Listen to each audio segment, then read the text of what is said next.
CBDFX's CBD products are formulated to boost overall wellness and deliver calm vibes for daytime and nighttime use. CBDFX uses only organically grown hemp and all-natural ingredients. CBDFX's best-selling line of CBD products features wellness-boosting CBD and legal Delta-9 THC gummies, oil tinctures, capsules, pens, and other products. Visit CBDFX.com today and use code GENIUS to get 25% off site-wide, plus a free CBD bath bomb with your first purchase. The code is GENIUS, GENIUS. Don't miss this special 25% off offer for Finding Genius listeners, only at CBDFX.com. Offer expires August 31st, 2023. Feel the difference with CBDFX. Before we get started, I have a quick favor. I've been self-funding the Finding Genius podcast for 5 years now. I've done over 3,000 episodes. And as you can see on YouTube, we're up over 1 million views on the channel, which is fantastic. The next thing I really want to push on is to get up to 10,000 subscribers, because once we do, we'll be able to put a donate button, and we'll be able to solicit donations to help keep the podcast running and to also get the Finding Genius Foundation moving along. We have a big project studying anxiety, depression, and PTSD, and working on a product to help people overcome these problems, because I've seen them explode recently after the last 2 years of the whole virus situation. So if you would, please subscribe to the podcast. That would help us tremendously. Give us a thumbs up and check in the description for Buy Me a Coffee. It's about $5. If you could buy me a coffee, I'd really appreciate it. It would help keep the channel going, and I love coffee. Thank you. Forget frequently asked questions. Common sense, common knowledge, or Google. How about advice from a real genius? 95% of people in any profession are good enough to be qualified and licensed. 5% go above and beyond. They become very good at what they do, but only 0.1% are real geniuses. Richard Jacobs has made it his life's mission to find them for you. He hunts down and interviews geniuses in every field: sleep science, cancer, stem cells, ketogenic diets, and more. Here come the geniuses. This is the Finding Genius Podcast with Richard Jacobs. Hello, this is Richard Jacobs with the Finding Genius Podcast, now part of the Finding Genius Foundation. My guest is Jagmeet Singh. He's the founder of Dairy Creek Farms. His channel on YouTube is also called Daisy Creek Farms. Apologies, let me restate that. He's the founder of Daisy Creek Farms. They can be found on YouTube. The channel is Daisy Creek Farms altogether. He's an organic gardener and now a YouTuber. We're going to talk about his farmland that he built and some of the work that he does. So Jagmeet, thank you for coming. Oh, thank you for having me. Yes, you would. Tell me about your background and what got you into farming. So basically, my background is in IT. I've worked in the IT sector for about 16 years, mainly in data analytics, project management. However, my heart was very much into being connected with nature, growing your own produce. So I kind of started growing my own produce in 2008. So that's about 15 years ago. So at first I wasn't too successful. I implemented a few techniques. My great-grandfather has been a great inspiration for me. He always grew organic food. Like back then, everybody grew organic food. All of our ancestors grew organic food. Everybody thinks organic is something new. It's not actually. It's all of our ancestors have always grown organic. The conventional or inorganic food is actually a new invention with the invent of chemical fertilizers, chemical pesticides. So we've only been growing conventional food for past 60, 70, 80 years. But other than that, in the entire human history, we've always grown organic. And I wanted to grow organic. I wanted to taste the fruits and vegetables that my great-grandfather would talk about. So I started, when I first started, I wasn't too successful. It took me about 2 to 3 years to get a hang of organic. And after that, once I built my soil, part of our growing organic is having living soil. So once I built my soil, then it was a piece of cake. Everything started growing and the taste of fruit was absolutely amazing. Tomatoes tasted like out of the world. Like you will never taste tomatoes like that when you buy tomatoes from grocery stores.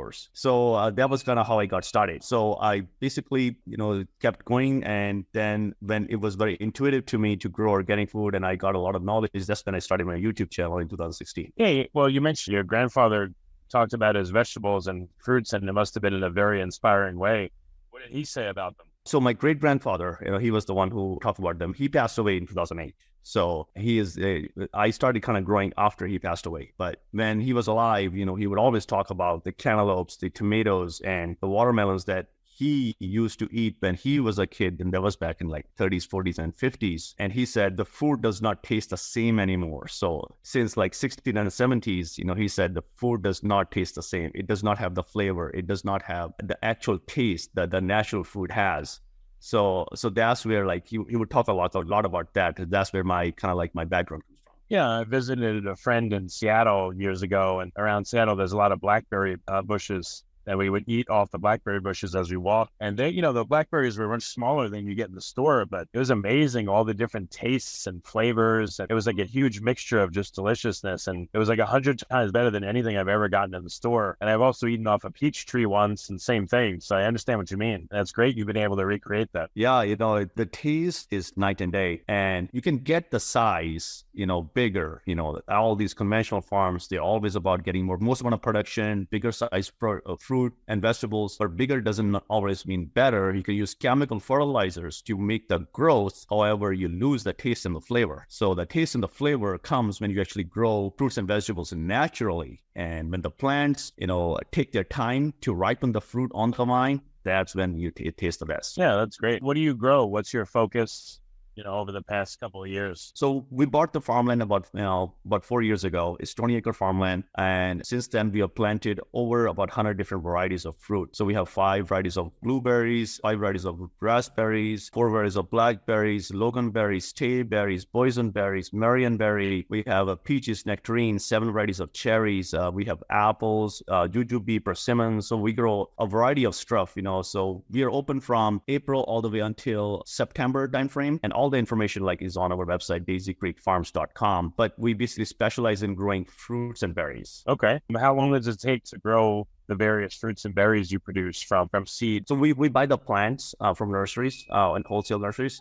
So basically, the blueberries, they start producing the second year. The raspberries, some of the raspberries start producing the first year, However, the production is very light. It takes about 2 to 3 years to get the production off of the berries. The fruit trees take about 4 years to start producing good. So you're looking about, anywhere about 3 to 4 years to actually to have production. So we bought the farmland about 4 years ago. The first year was just land preparation, setting up irrigation. The second year, we started planting. Last year, when we started having some production, so we opened for UPIC last year. And this year, the year we're actually having a lot of production. And going forward, we'll have a lot of production going on as well. Yeah, no, that's excellent. What are some of the unique challenges you face growing these fruits? Their challenges are many. If I were to list them, it will take hours. There are lots of challenges in farming, especially organic farming. This past winter, we got flooded out with all the rains we had. In California, we had these rainstorms. We had 13 in a row, one after the other, and I had to pump the water out. That was the biggest challenge that we faced recently. But, controlling pest and disease organically, that's another challenge. And, watering is a challenge as well. You have to know how much to water and how often to water your plants. Overwatering can kill the plants, and underwatering can kill the plants as well. So you have to water just right. And every different kind of plant has a different watering requirements. So you have to know that. However, we have multiple other challenges. Sometimes we have challenges with labor. Labor is not available to plant the trees or the plants we need or pick the produce. However, just those kind of challenges, if we have just been able to just rationally and logically, work them out,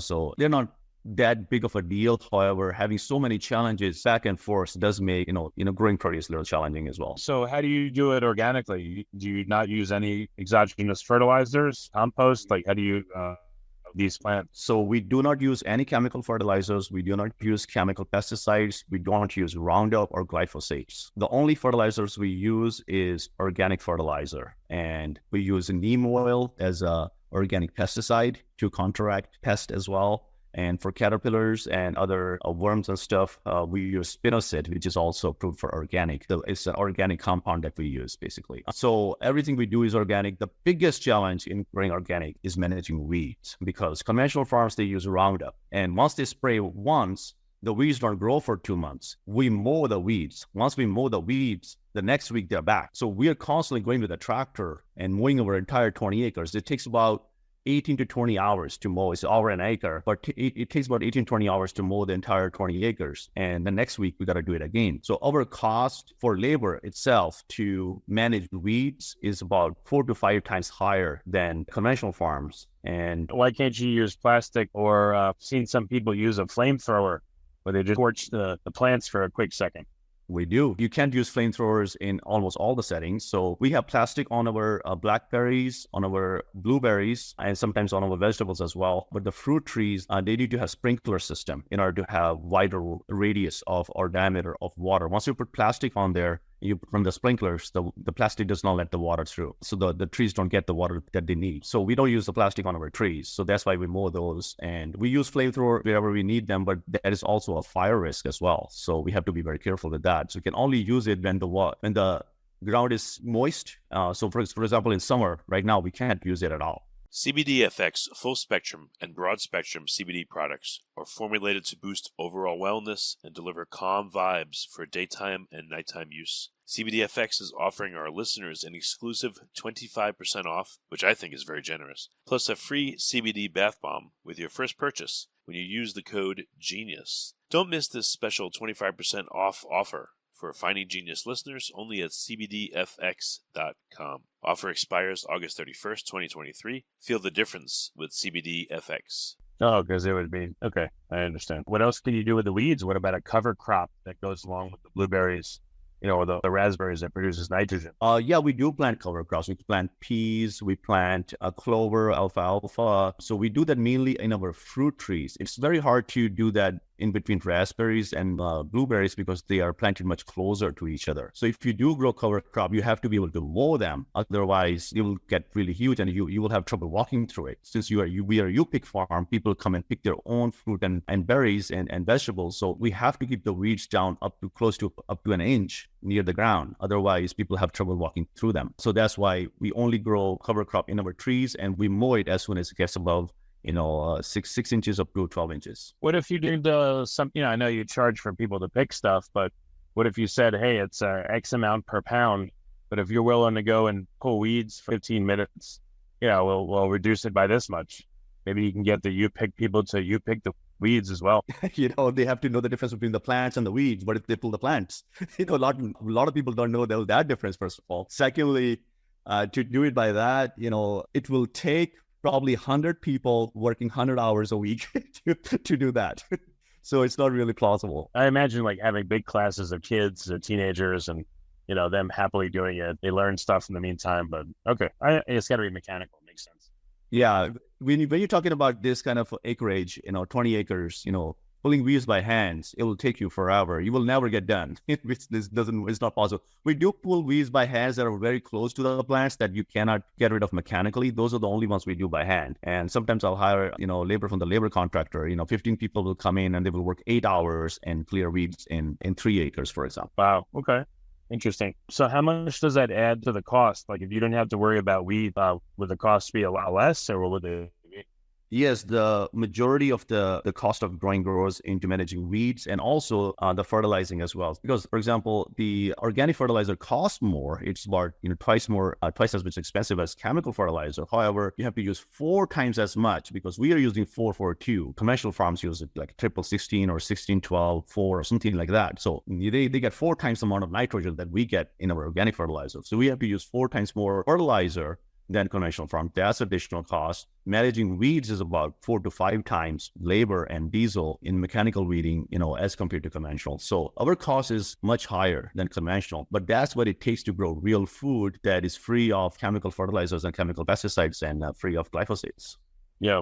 What do you do with the weeds once you pull them? Can you chop them up and then spread them out and use them as, or make them into compost or I hope you don't just throw them away, but what could you do with them? No, we don't pull them. We mow them and they get mulched into the ground. Oh, that's good. Okay. That maybe reduces your fertilizer need a little bit. Yeah. So we do a process called chop and drop. That's why we grow a lot of cover crop. That's like peas, clover, alfalfa, stuff like that, because they also add organic matter into the soil as well. So we do chop and drop, while we mow. Okay. Very cool. So what interesting things have you learned about growing this produce? And, if you go to the store and evaluate produce there, like even in the store, when I've seen organic blueberries, let's say, they do taste better than non-organic. Non-organic tastes like nothing, like just garbage. Organic is better, but it's not even close to what I've been able to pick, wild. Do you feel like you get really close to what the wild flavors would be? And why would other organics maybe, still just be okay, but not great? So yes, we get very close to even better flavor than wild because our varieties are national taste winners. And the reason that you get, if you buy blueberries from the store and they're organic, they still don't taste as well is because they are picked underripe. Most of the produce that you buy from grocery stores, this is picked underripe to increase the shelf life. So it has to go through all the logistical process, through transportation, through all the channels for delivery to grocery stores, and the grocery stores hold them for like 3-4 days before they sell them. So it has to have like 7 to 10 days shelf life. In order to do that, you have to pick the produce a little bit underripe. When you pick it underripe, it doesn't taste as well. So with our U-Pick farm, when people come here, they pick the ripest fruit right off the plants, and it tastes like nothing else you've ever had in your entire life. So how much less short life is there on your produce? Sorry, I didn't hear you. Can you say that again? For a typical organic farmer, how much less is the shelf life versus an inorganic one?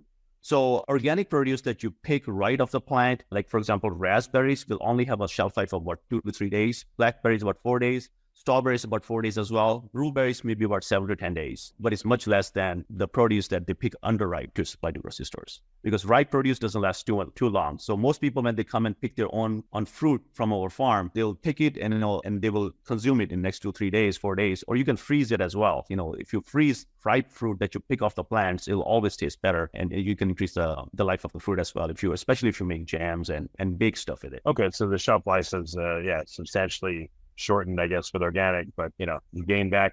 I mean, so have you had your produce evaluated for the nutrient content versus store-bought stuff? That would be interesting. Evaluated for what? I was saying, have you had your produce evaluated versus store-bought produce, organic and inorganic, to see the nutrient difference? Yes, so we have yearly inspections. So our organic certifiers, they will take samples every year, and they'll send it to the lab and analyze it. And they merely do that to find any traces of chemical fertilizers or chemical pesticides or glyphosates. So what happens is when we had that organic inspection, I asked the inspector, "Hey, aren't you going to take any soil samples?" He said, "No." I said, "So how do you know if somebody's spraying Roundup near their plants to kill the weeds?" They say, "Well, we take the samples of the fruit, we send it to the lab, and if they do spray Roundup, it shows up in the fruit, in the sample, because the plants absorb that and it's transferred over into the fruit." That's why organic is actually more healthy for yourself because it's free of those chemicals. And it tastes better and it has better nutrients as well. Oh, do growers try to say that none of the Roundup or anything that gets into the food? I don't know if growers say that. I don't think they can claim that because plants do absorb it. Well, is the absorption level higher than you thought, or did you not get into that at all? Well, we don't spray any chemicals. Our fruit is free of any of those. So it doesn't. By asking the inspector, that's what I mean. Because you spoke to the inspector, he didn't sample the soil. He told you, oh, it ends up in the fruit. So, okay, that's a great piece of data. But did you ask him how much shows up in the fruit if someone sprays Roundup? I know every situation is different, but I'm just curious to see the levels found. Yeah, it's all different. Different fruit have different levels, and different applications have different levels as well. So I can't really give you numbers like that, but they have numbers for themselves that they use. Yes, they have threshold levels. Right. But have you ever done like a nutritional profile of your fruit just to compare to, again, store-bought stuff or inorganic stuff? No, I haven't really done any nutritional one. I really don't buy store-bought anymore, but something I can do, but just the taste tells you everything. But I haven't really done any lab testing nutrition-wise. Well, it also might be a really cool proof point for you. The taste speaks for itself, but if you had the results of a test and let's say your fruits had 3 times the levels of X, Y, and Z versus conventional grown fruits, that might be a cool comparison to show to the customers, show another aspect of it. It's not just taste, but you're also getting these nutrients that maybe you wouldn't get, or more of them, etc. Yeah, that's a really good point. Yeah, I'll definitely conduct that testing. Okay, what new stuff are you working on after all this time? Like, where are you headed now? Now I'm heading at making the farm more optimized, basically. So I'm working on reducing the amount of labor that is required to, for example, mow or do other tasks, like mundane tasks, so that I can lower my expenses and I can also lower some of the prices of fruit as well, so I can pass off those savings to my customers. So our prices are still very much less than the organic produce you get from the grocery stores. However, I want to be able to provide organic produce at conventional prices, very close to conventional prices. That way, people don't have to choose between organic and conventional. If you can buy organic fruit at conventional prices, you will always buy organic. because there's no price difference. Most people buy conventional because it's cheaper. So I'm looking at autonomous mowing using artificial intelligence and using GPS data. So I'm working on a company, which I can't publicize right now, that actually make artificial mowing vehicles, and that we will be using to autonomously mow our entire 20 acres. What do you think that'll save you? Oh, it will save us a huge. That will cut down the 4 times the labor cost that we pay to mow versus the conventional. So it will reduce our expenses by about 60%. Wow, that's tremendous. How's the technology on the autonomous mowers? Is it there yet or not yet? It's there. We are talking to the company. We are working through it, and the technology is here. There's no question about whether it's going to work or not. It's going to work. We just working on some of the kinks to actually use it in production. When do you think that'll come online? Starting next year, I think we should have it implemented. Well, that's great. Can you give me an example? Like, what's the cost of the equivalent of a pint of blueberries from your place versus, let's say in the store, what go to with the autonomous mowing?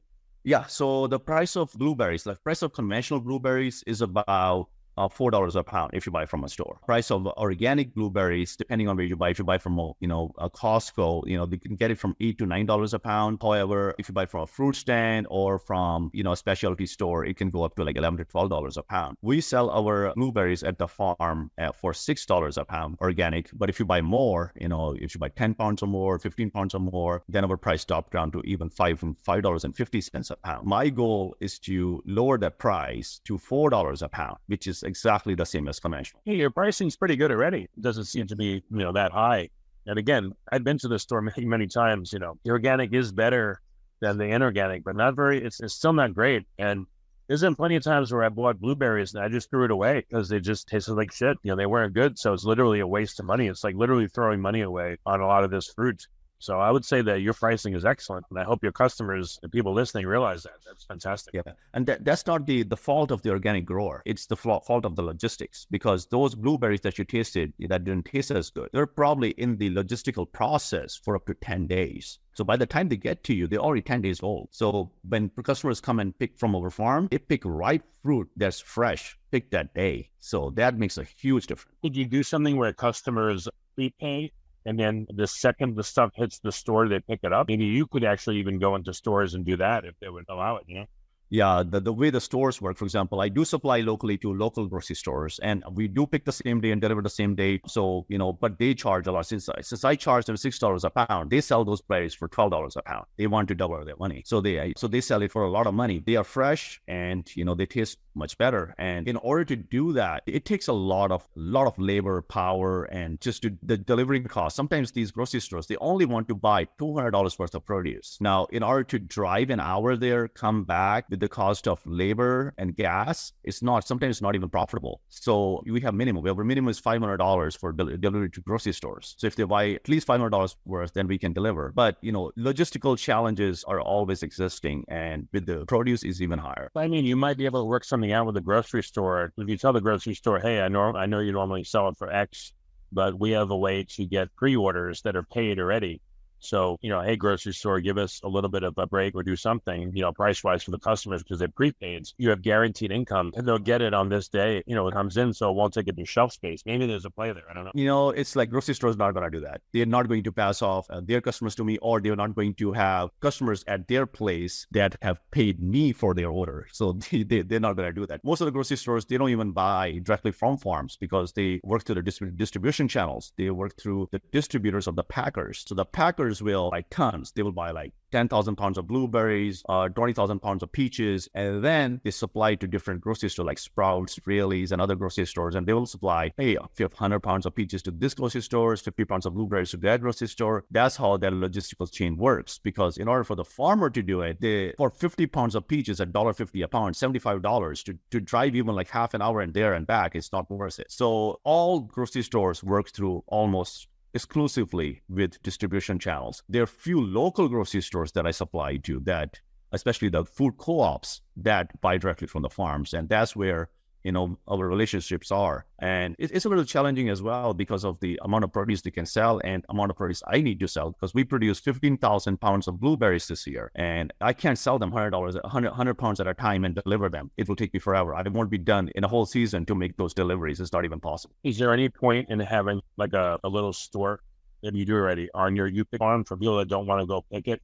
And you guys pour them and charge a little bit more, and they just pick it up? That's exactly what we do. We have a fruit stand on our farm, and if you want delivery, we charge a little bit more. But if you want to come and pick from the farm, it's less. And if you buy more volume, if you buy 5 pounds or more, we have a lower price, 10 pounds or more, even lower price, 15 pounds or more, even lower price. And if you buy 100 pounds or more, that's even a lower price for each one of the fruits that you buy. So we sell that in most of our produce, like 80 to 90% of our fruit is being sold on our farm through our fruit stands and by UP. Very interesting. So the mowing is going to be a huge thing, the automated mowing. Are there new fruits that you're going to get into that aren't commonly available, or what was your other plans? No, I specialize in growing fruits that are suited for my zone, because if you grow out of zone, it's a lot of work and not enough returns. So I did a lot of research. For example, for blackberries, I planted 12 different varieties of blackberries. And from those, I chose 4 blackberries. And I did my testing and research for 2 years after planting those 12 different varieties to actually pick those 4 different varieties. And out of those 4 varieties, there's one variety that we really love. It's almost a size of, like, for example, it's about 2 inches long and 1/4 inch wide. That's how big the blackberry is. People love it. And so it takes a lot of research to find out the varieties that will grow in your zone, in your soil, in your climate. So I think I've already done all the research, and we've everything planted on our farm, all the different varieties that we needed. Right now, I'm working on infrastructure. I'm working on making the customer experience better so people can enjoy the farm. I'm making a picnic area so they can come here and have picnics. They can have birthday parties, graduation parties. They can enjoy, feeding the fish in the pond. I'm building a pond which will be fenced, but people can still feed the fish, on the other side of the fence. So I'm working on these kind of user experiences or customer experiences that will elevate their experience, take it into another dimension on the farm, just a little more than just picking produce. Yeah, that's excellent. Where is your farm located? Like, where can people go to go to the farm? So we are located in California, south of Sacramento. So we are about 35 to 40 minutes south of Sacramento in a city called Galt. And our farm is named Daisy Creek Farms. If you search for it, Daisy Creek Farms near Galt, California, or Sacramento, California, it will come up in Google. Yeah, that's really excellent. Jagmeet, it's been great to talk to you. I can see why you're successful, because you bring a business mind to the whole situation without compromising quality and other aspects. So I think that's why you're very successful. So I'm glad to have you, and I encourage people to go on YouTube as well. And your channel is called what? Let's restate it. Daisy Creek Farms, DAISY. Yeah. Excellent, Jagmeet. Thank you so much for coming on the podcast. I appreciate it. Thank you for having me. Remember, before you go, check out CBDFX.com for the best in organic, all-natural CBD products, both for you and your pets. Boost your wellness today and get 25% off your first order, plus get a free CBD bath bomb when you use code GENIUS at checkout. That's code GENIUS. Don't miss this special 25% off offer for Finding Genius listeners only at CBDFX.com. Offer expires August 31st, 2023. Feel the difference with CBDFX. If you like this podcast, please click the link in the description to subscribe and review us on iTunes. You've been listening to the Finding Genius podcast with Richard Jacobs. If you like what you hear, be sure to review and subscribe to the Finding Genius podcast on iTunes or wherever you listen to podcasts. And want to be smarter than everybody else? Become a premium member at findinggeniuspodcast.com. This podcast is for information only. No advice of any kind is being given. Any action you take or don't take as a result of listening is your sole responsibility. Consult professionals when advice is needed.